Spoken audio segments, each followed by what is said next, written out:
Rencontre sur le salon d'art, épisode 2.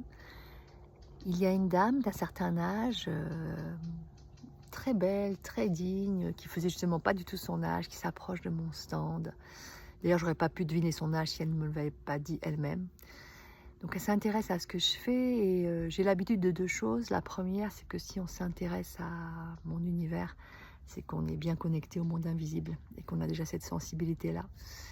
La deuxième, c'est qu'en tant que passeuse d'âme, il est très courant qu'on se confie à moi. Et cette dame, c'est ce qu'elle fait.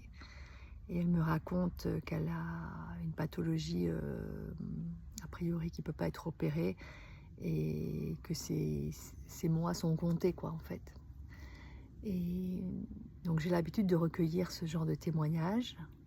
Donc nous parlons sans pathos, avec beaucoup de sourires et autour de l'art.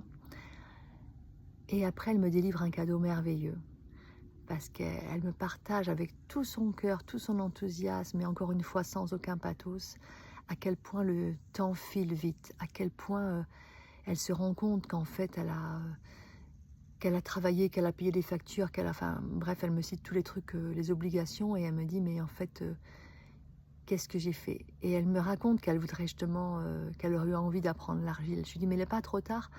Mais je sentais bien qu'elle était déjà, que de ce côté-là, elle avait capitulé. Et en tout cas, elle m'a fait un cadeau merveilleux parce que je ne peux pas égaler la qualité de son partage.